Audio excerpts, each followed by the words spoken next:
The first time most people really heard Lou Reed, it sounded like someone had smuggled the parts of the city you weren't supposed to talk about straight onto a record. A Heroin. I'm Waiting for the Man. Walk on the Wild Side. Songs about junkies, hustlers, trans women, and runaways sung in a flat, unsentimental voice that made them feel real instead of sensational. For queer kids in small towns and lost kids in big cities, he was the first rock star who seemed to be singing about their lives instead of selling them a fantasy. Whole generations of punk, alternative, and indie bands built their sound on the crackling skeleton of his songs. But the man behind those songs was not a safe narrator. This was a boy whose parents signed him into electroshock therapy, who came out hating doctors, fathers, and anyone who claimed to know what was best, and who then spent decades raging at lovers, beating his wife, and turning his own private violence into another kind of myth. How do you remember the artist who made the world less lonely for the outsiders, when the people closest to him were often terrified of the same man everyone else calls a hero? Before any of that, before the black sunglasses and the deadpan drawl, there was a tidy Jewish family in mid-century America trying very hard not to stand out.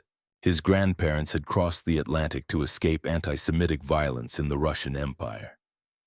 His parents crossed something less visible but still sharp, the social boundary line of post-war suburbia.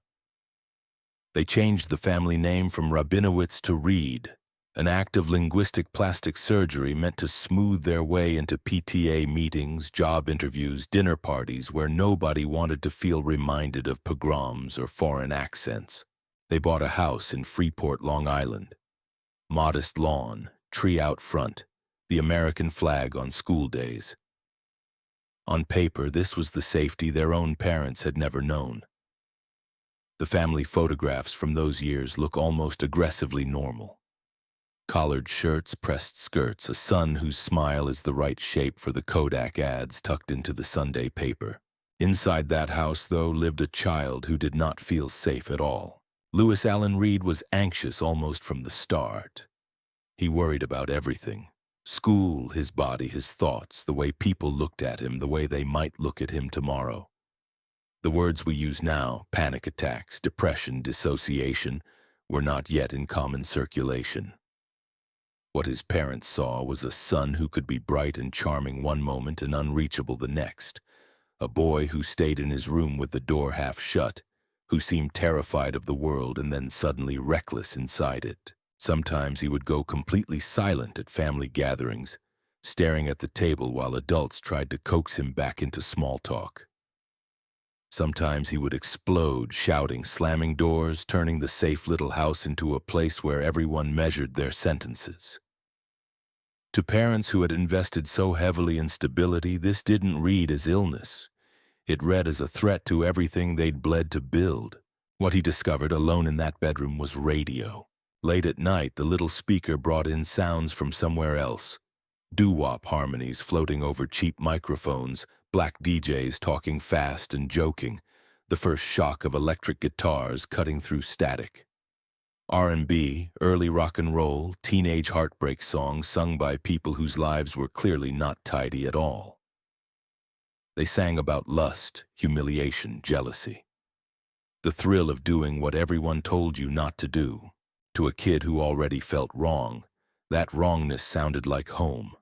It told him that there were entire communities built around feelings he'd been taught to hide. If people could press those feelings into grooves and sell them, then maybe being too much wasn't a disease. Maybe it was material. He picked up a cheap guitar and tried to copy what he heard. Fingers clumsy at first, then more certain. The more he played, the less his hands shook. He formed a group, the Jades, and at 16 he was already in a real studio cutting a minor single that mostly disappeared into the flood of other minor singles. But for him, those few hours under the red recording light were proof. If you could arrange noise into the right shape, if you could land syllables in the right place on a beat, the chaos in your head could be turned into something solid enough to hold. For a while, the guitar and the radio were enough to keep the worst at bay. But what neither music nor adolescent bravado could fix was the terror sitting underneath everything else. By the time he reached college, the panic had crystallized into something harder. He froze in class. He couldn't talk to people. He stopped sleeping or slept too much. He took pills prescribed by doctors who wrote neat notes while his parents watched and nodded, grateful someone was doing something. The more he struggled, the more he felt like an object being moved from office to office. A file passed from one professional to another. His name now not just an attempt to blend in, but something printed on charts and clipped to the end of a bed. In the early 1960s, psychiatry had a solution for young men who frightened their parents and confused their teachers. Electroconvulsive therapy, ECT, shock. 3 times a week, his parents drove him to a hospital. They parked, straightened their collars, walked their son through corridors that smelled of disinfectant and resignation. Nurses led him away. Under fluorescent lights, they laid him on a narrow table and fastened restraints. Rubber went between his teeth. Electrodes went on his temples. A doctor watched the clock, dialed the current, told everyone in the room that this was going to help. Somewhere behind a door, his parents sat trying to believe him and trying not to hear the thud of bodies in other rooms. Then the switch, the jolt, muscles locking, back arching, a seizure tearing through a body that had never learned to trust the world in the first place.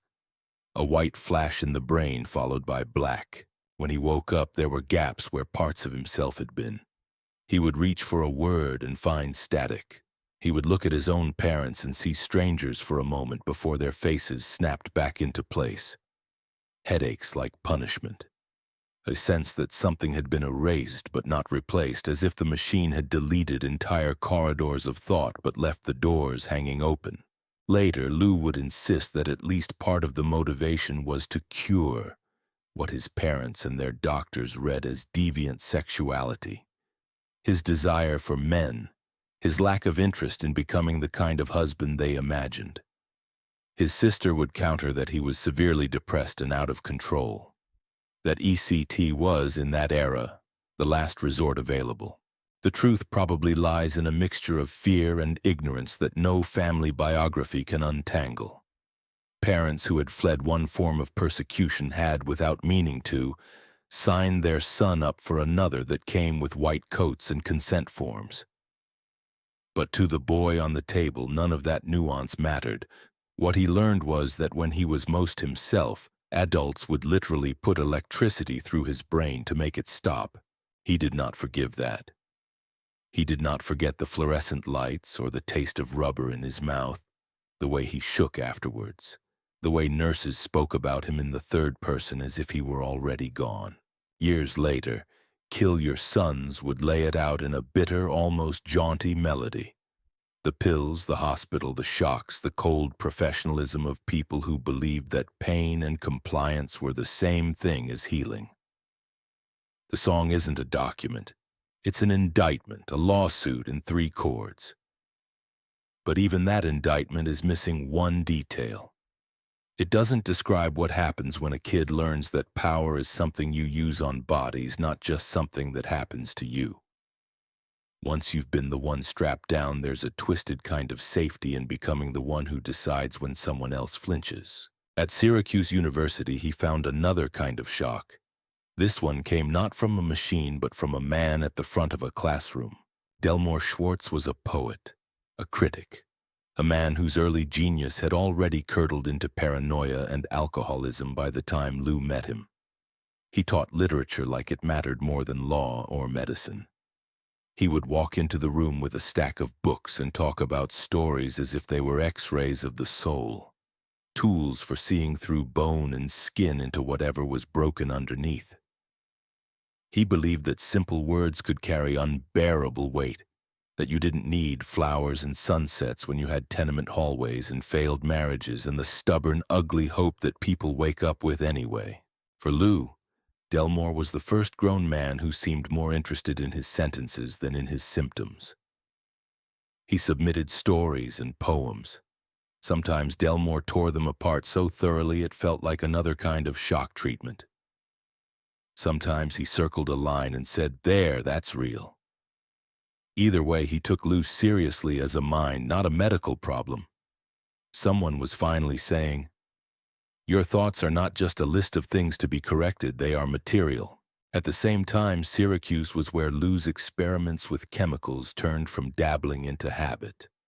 Uppers to stay awake, downers to sleep, other drugs to change the channel on his anxiety, to blot out the memories of restraints and electrodes.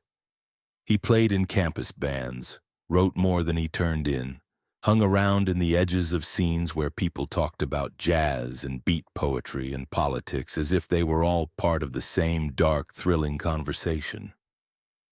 The dorm rooms reeked of cigarette smoke and ambition. Somebody was always playing Coltrane down the hall. Delmore, too, was unraveling. His own career was behind him. His drinking and mental illness were pushing him out of polite literary society. Lou watched his mentor slide into isolation and obscurity, then die alone in a cheap hotel room a few years later. The lesson was as loud as any amplifier. Genius did not protect you, and the world did not always take care of its damaged geniuses. The men who had given you a language could vanish without ceremony.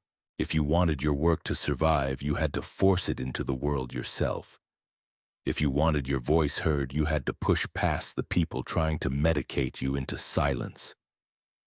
The kindness of mentors, the indifference of institutions, the cruelty of treatment, all of it melted into a single conviction. Nobody was going to save him except whatever he could make out of chords and words. After graduation, he didn't go to grad school or become a calm, cardigan-wearing professor. He went to New York and took a job in the part of the music business that treated songs like packaging. At Pickwick Records, he wrote knockoff tracks to cash in on whatever novelty hit was popular that month. He churned out dance fads, fake British invasion songs, disposable items meant for supermarket bins and bargain racks. The money was bad. The respect was worse. But the work was like boot camp. Write fast, write catchy, don't get precious. Learn exactly how cheap the industry thinks your creativity is. If ECT had taught him what it felt like to be a patient on a table, Pickwick taught him what it meant to be a unit of labor in a factory of sound. Then came The Ostrich, a parody of dance crazes that required the guitar to be tuned with every string to the same note, creating a droning, hypnotic clang. Pickwick liked it enough to want a band to promote it. Lou needed musicians to pretend to be his band. John Cale walked into that room and didn't see a joke. Cale, a classically trained Welsh viola player obsessed with drone and minimalism, recognized in that ridiculous tuning a doorway to something serious, almost sacred. Together with guitarist Sterling Morrison and drummer Maureen Tucker, who played mostly on toms, standing up as if refusing the standard sitting-down posture of rock drummers, they formed a group that did not sound like anything on the charts. They called it the Velvet Underground, after a paperback about suburban swingers, a title that sounded like an inside joke and an accurate map at the same time. They formed in a city that, on the surface, was selling itself as safe and upwardly mobile. Underneath, in clubs and cheap apartments and back alleys, were the people the suburbs didn't want to admit existed. Hustlers, queer kids, heroin dealers, sadomasochists, women who had long since realized that the American dream had no room for them unless they stayed silent. The Velvet Underground song stared straight at that world. Heroin follows a mind as it anticipates the rush. There is no moral, only the chilling observation that the drug makes life feel briefly manageable, even as it ruins everything. I'm Waiting for the Man walks a white middle-class kid into Harlem to buy his next fix, capturing both his fear and his entitlement. Venus in Furs whispers about whips and submission like a prayer overheard through a wall. None of it is coded. None of it is wrapped in metaphor. They played these songs under Andy Warhol's films, in rooms where drag queens, rich art kids, and street hustlers shared the same stale air. Warhol slapped his name on the album as producer, painted a banana on the cover, and brought in Nico, whose heavy, distant voice gave the songs a chilly glamour. Shows turned into happenings, strobe lights, film projections, feedback, dancers. For some people it felt like the future, for others like an attack. Almost no one bought The Velvet Underground and Nico when it came out in 1967.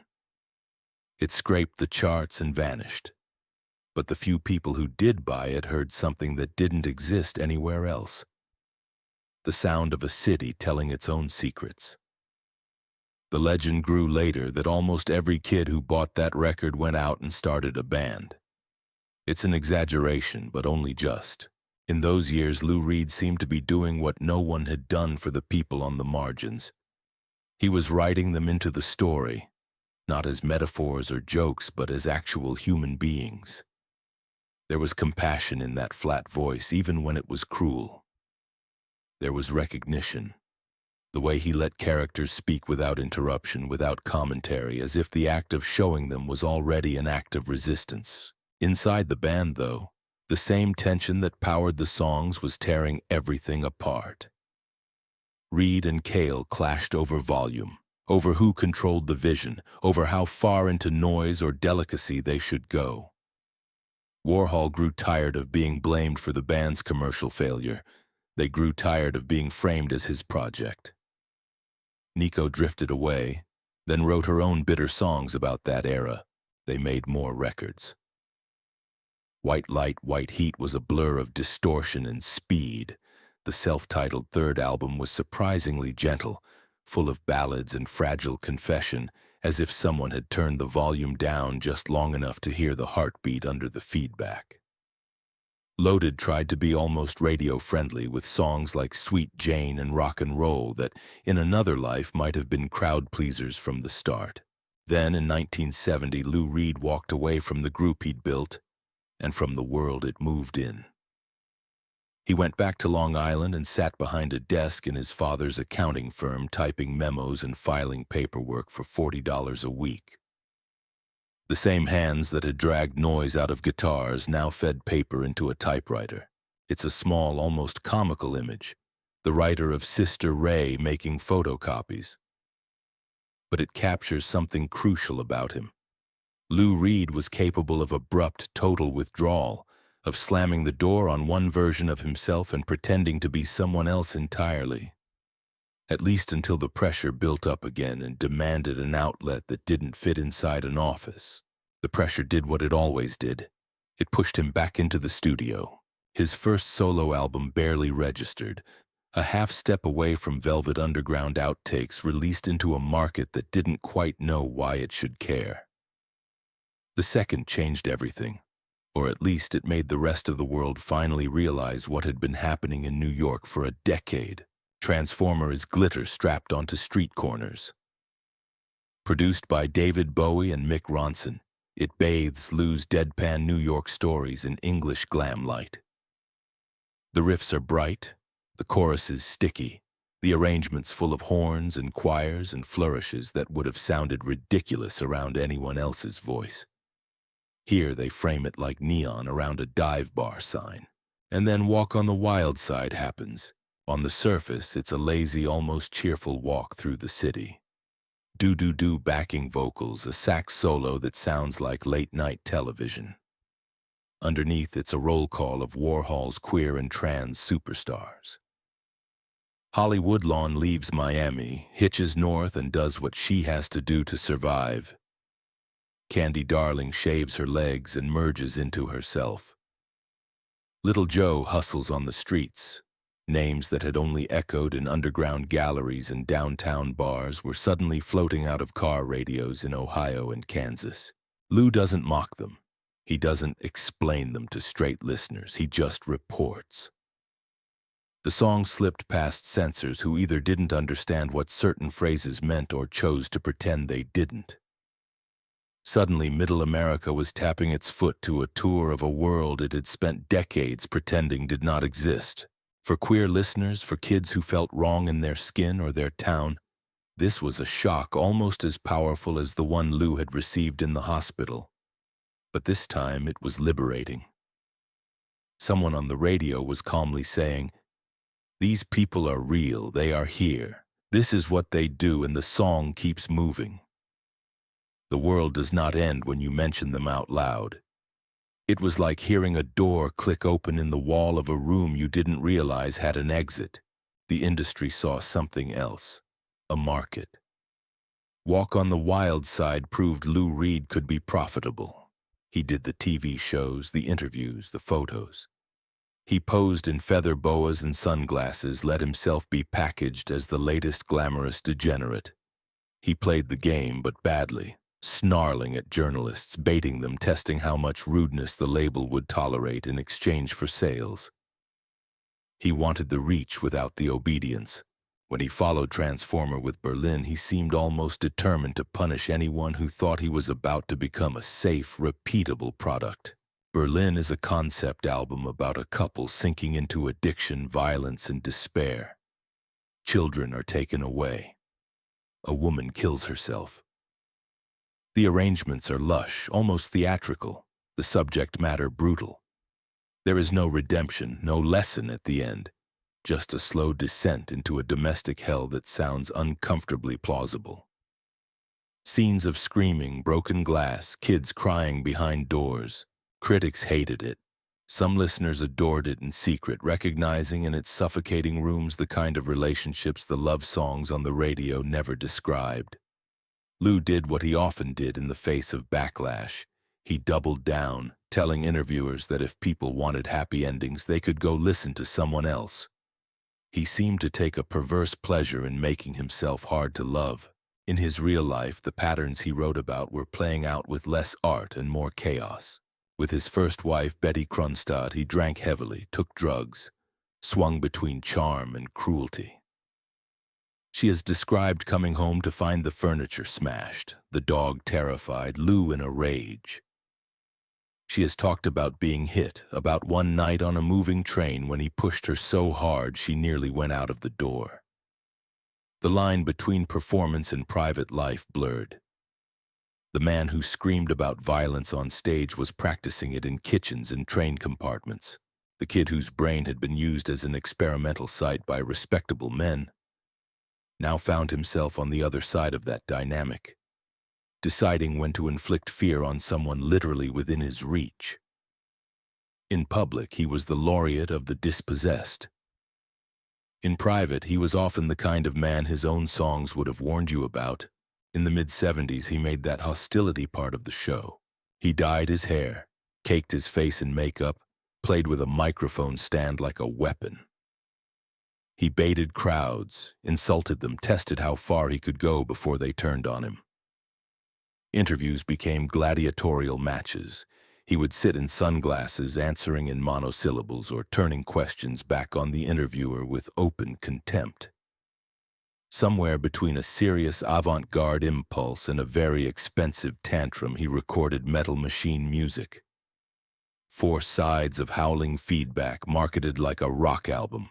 People bought it, put the needle down, and thought their stereos were broken. Record stores were flooded with returns. Critics called it unlistenable, a prank, an insult. Noise musicians decades later would hail it as foundational, a pure slab of sound that freed them from the obligation of melody altogether. Lou himself, depending on the day, described it as either his most serious work or a joke he couldn't resist. The truth, again, is most uncomfortable in the middle. It is both. It is a man testing how much ugliness his name will make people pay to endure, and also a genuine attempt to see what happens if you let pure noise run without compromise. It's narcissism pressed into vinyl, and it's also a strange kind of freedom. Through all of this, his relationships continued to be complicated at best, catastrophic at worst. In the mid-70s, he lived with Rachel Humphreys, a trans woman, in a partnership that confused and fascinated the rock press. Photos show them together staring at the camera with a defiant tenderness, as if daring middle America to say anything. People who were there remember generosity and cruelty, love and humiliation. Rachel appears as a ghost in his work, mentioned but rarely heard in her own voice. She, too, was part of the constellation of outsiders he built his myth around, and part of the circle of people who bore the brunt of his storms. By 1980, he married filmmaker Sylvia Morales and began, slowly, to pull back from the edge he had been dancing on for 15 years. His liver was damaged. His nerves were frayed. Too many nights ended in hospital rooms or in blackouts he couldn't quite piece back together. The persona that had once felt like armor, the sneering, wasted rock poet, now looked more like a suicide note written in slow motion. He got sober. He stayed mercurial. The albums he made in the 80s sound like a man trying, not always successfully, to look squarely at himself and his city without the buffer of intoxication. The Blue Mask is lean, almost austere. Its songs are full of fear that no longer has the anesthetic blur of drugs. There are tracks where his voice actually cracks, where the bravado falls away and what's left is raw panic, cataloged rather than disguised. Waves of Fear doesn't posture, it shakes. Underneath the bottle lists the humiliations of drunkenness with a clarity that feels less like confession than inventory. As if he's walking through the wreckage with a clipboard. He could still be mean as a snake in interviews. He could still call women bitches, still hurl racist slurs and barbs aimed at other artists, still humiliate young journalists to their faces for the sin of asking questions he thought were stupid. Sobriety had not turned him into a saint. It had simply taken away a ready excuse.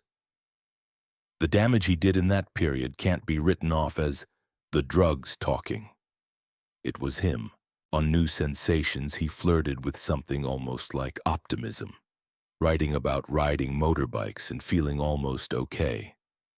On Legendary Hearts, he wrote about domestic love with surprising warmth, small scenes of kitchens and shared routines that felt almost boring in the best way. Fans who only knew the Heroin epics sometimes didn't know what to do with these quieter songs, but they reveal a man at least trying to imagine a self who didn't live permanently at the edge of a breakdown. But it was New York in 1989 that cemented his late career reputation as a kind of street corner prophet.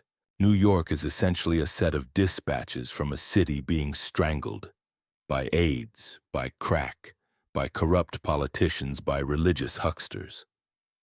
Lou speaks names, dates, addresses. He memorializes dead friends, calls out crooked priests, sketches the intersection of racism, poverty, and indifference in a tone closer to a police report than a protest song.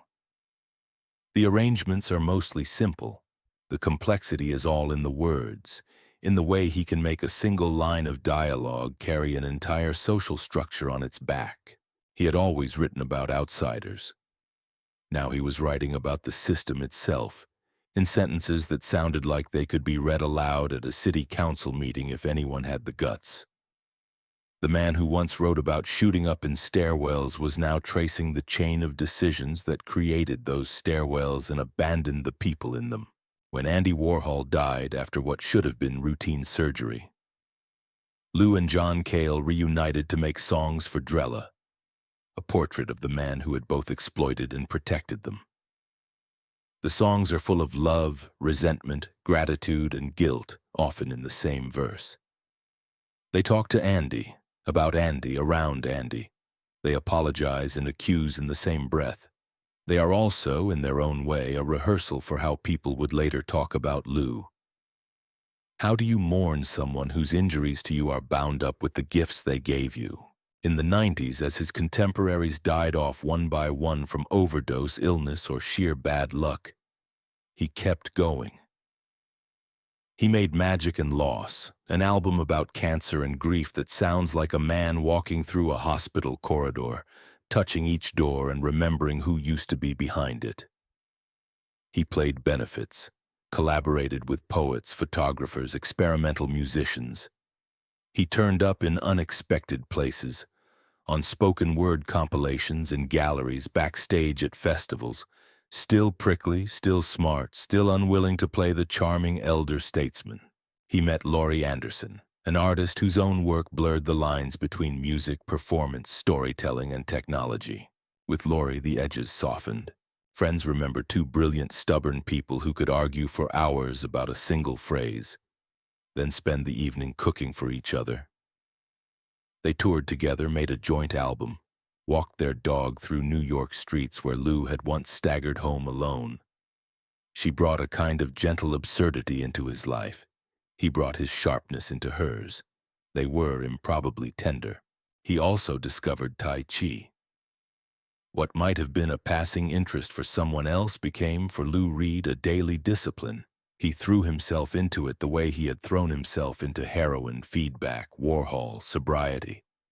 Photos and anecdotes from those years show him less as the sneering enfant terrible, and more as a wiry, focused man in loose clothing, moving slowly through forms with an intensity that feels very close to prayer. The same body that had once convulsed under hospital electricity now moved deliberately through patterns designed to redirect energy, to contain it, to turn force into balance instead of damage. He began talking about Buddhism, about mortality. He still lost his temper. He still cut people off. He still said cruel, unnecessary things sometimes, especially when he felt cornered. But there was, increasingly, a second voice in his head, one that occasionally managed to say, "Maybe you don't have to slam the door this time." His liver, however, kept its own score. Decades of substance abuse layered on top of hepatitis and genetics finally came due. In 2013, he underwent a liver transplant. For a short time, it seemed to have worked. In photographs, he looks thin but defiant, still making jokes, still talking about future projects, still insisting he could get back on stage. Then complications set in. His body could not hold the new organ. The bill for all those years came due in the only currency the body understands. On a day in late October, in the yard of the house he shared with Lori, he went through his Tai Chi forms, facing the sun. His body failed while he did the one thing that had brought him peace, that did not require anyone else's fear or admiration. No crowd, no feedback, no questions, just breath, movement, light. He was 71. After his death, the tributes arrived in waves. You could measure his impact by the bands naming him as an influence. Punk pioneers who copied his leather and his refusal to smile. Indie darlings who learned from him that you don't need perfect pitch to break hearts. Experimental noise artists who treated Metal Machine music like scripture. Singer-songwriters who had learned from him that you could put the ugliest parts of your life into songs without dressing them up. You could measure it by the institutions that had once sneered and now claimed him. The Rock and Roll Hall of Fame, museum exhibitions, academic conferences dissecting his lines as if they were canonical literature. You could also measure something else by the stories that resurfaced. Women he had hurt, collaborators he had humiliated. Journalists still stung by interviews where he called them stupid racist names, reduced them to punchlines in front of their readers. Friends who loved him fiercely and still described him without hesitation as a prick or a bully, even as they cried talking about him. People who said he changed my life and I would never have wanted to live with him. Two narratives formed, as they almost always do. 1. Lou Reed, the fearless artist who told the truth about America's underbelly, who gave language to queerness and addiction and despair, who took the shock that had been used against him and turned it outward at a complacent culture. 2. Lou Reed, the abusive man who used his own trauma as a shield to avoid accountability for the harm he did, who treated cruelty as a kind of signature move. The temptation is to pick one and live there. If you glorify him, you betray the people he hurt, and you participate in a long tradition of excusing violent men because their work matters to you.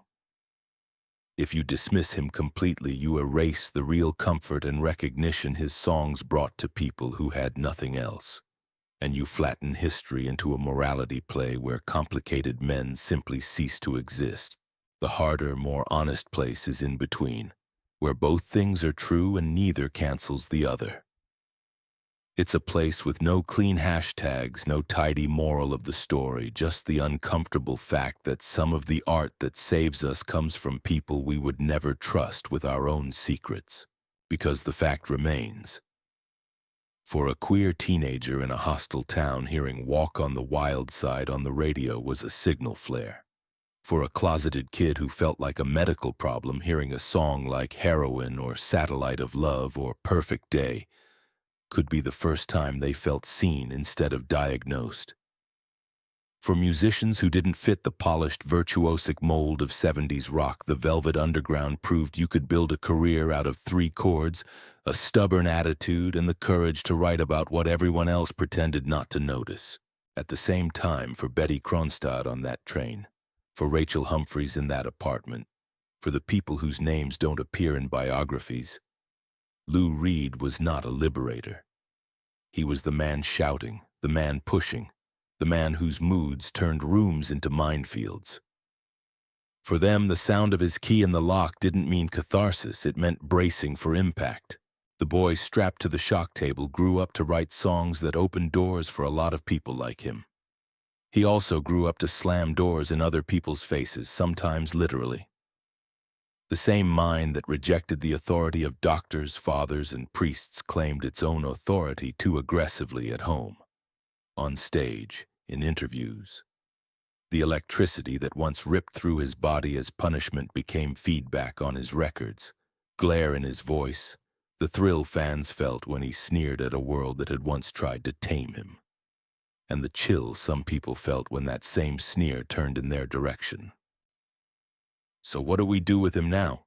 We can stop listening, but that doesn't undo the comfort his songs have already given or erase the bands he inspired.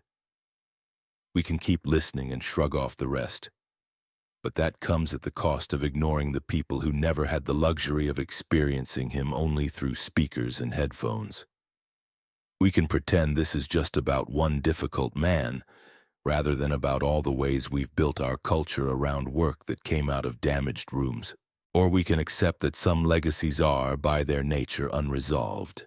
Lou Reed wrote music that made the world less lonely for people who had been treated as trash. He also made life more painful and frightening for people within arm's reach. Both are true, and if we care about honesty, the honesty he demanded from us in his work, then we have to hold on to both. We have to sit with the discomfort that the songs that crack something open in us might have been written by someone who could not stop breaking things in his own house. When one man writes songs that rescue so many lost souls, yet inflicts real pain on those closest to him, should we remember him as a hero, as a villain, or accept that his true legacy is the fact that he can never honestly be reduced to either one?